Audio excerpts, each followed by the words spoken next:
Halo putra-putri kelas 5 SDPL Santo Yosef. Kali ini kita akan melanjutkan pelajaran kita tema 8 subtema 2 muatan pelajaran IPA. Kali ini kita akan belajar tentang berbagai kegiatan manusia yang dapat mempengaruhi siklus atau daur air. Seperti yang sudah kalian pelajari pada pembelajaran sebelumnya, meskipun banyak air yang tersedia di bumi, tetapi sebagian air di permukaan bumi tidak dapat dimanfaatkan oleh manusia. Cadangan air di bumi yang tidak dapat kita gunakan, misalnya air laut, es, salju, dan air yang masih dalam bentuk awan di udara atau atmosfer. Oleh karena itu, kita harus berhemat selalu dalam menggunakan air. Namun sayangnya, banyak kegiatan yang dilakukan oleh manusia mempengaruhi keberadaan air bersih di permukaan bumi yang dapat dimanfaatkan oleh manusia sendiri. Cadangan air yang dapat dimanfaatkan oleh manusia tersimpan dalam tanah yang kita sebut sebagai air tanah. Keberadaan air tanah dipengaruhi oleh hal-hal sebagai berikut. Yang pertama adalah curah hujan. Semakin tinggi curah hujan, maka potensi cadangan air tanah akan semakin banyak pula. Yang kedua adalah topografi atau kemiringan suatu tempat. Jika di suatu tempat memiliki kemiringan yang cukup tajam, maka kemungkinan air yang terserap ke dalam tanah akan semakin kecil. Sebaliknya, jika suatu tempat tersebut landai atau datar, maka akan memungkinkan semakin banyak air yang terserap ke dalam tanah dan menjadi air tanah.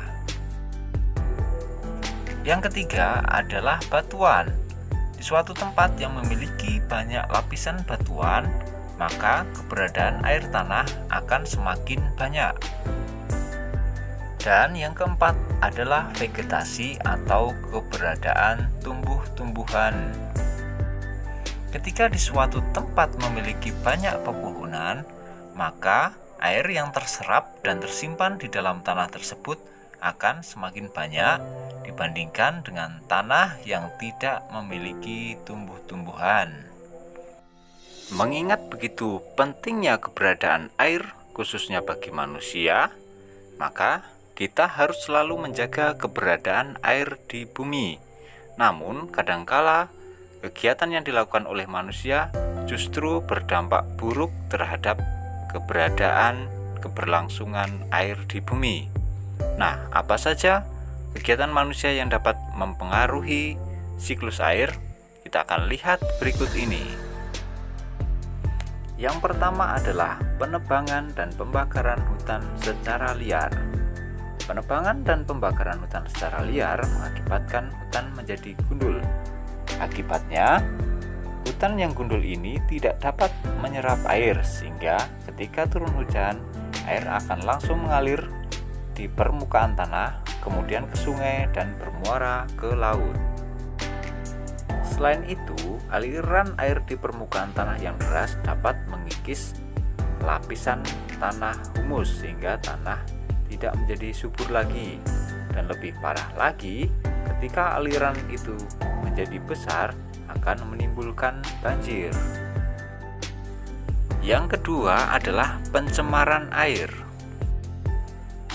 Air yang tercemar oleh limbah maupun sampah mengakibatkan proses penguapan menjadi terhambat. Jika proses penguapan air ini terhambat, maka pembentukan awan dan hujan akan menjadi semakin sedikit. Yang ketiga adalah penggunaan pupuk kimia dan pestisida secara berlebihan. Penggunaan pupuk kimia dan pestisida secara berlebihan dapat menyebabkan pencemaran air. Sisa-sisa dari pestisida maupun pupuk kimia ini akan terbawa menuju ke aliran sungai Akibatnya, sungai sudah tercemar ini tidak dapat dimanfaatkan oleh manusia. Dan yang keempat adalah pembuangan gas beracun baik dari pabrik, asap kendaraan, bahkan termasuk dari asap gunung berapi. Gas-gas beracun tersebut akan tercampur dengan uap air di atmosfer sehingga dapat menghasilkan hujan asam. Hujan asam ini dapat merusak bangunan, tumbuh-tumbuhan, bahkan dapat melukai hewan maupun manusia. Yang kelima adalah pembangunan daerah perkotaan. Suatu daerah yang tadinya berupa lahan hijau dan menjadi daerah resapan air, ketika berdiri bangunan dan jalan-jalan beraspal akan menghilangkan fungsinya sebagai daerah resapan air. Akibatnya, air yang terserap ke dalam tanah dan menjadi cadangan air tanah jumlahnya akan semakin sedikit. Nah, putra-putri, cukup sekian materi pembelajaran kali ini. Sampai jumpa pada pembelajaran berikutnya. Tetap semangat dalam belajar. Salam sehat selalu, Tuhan memberkati.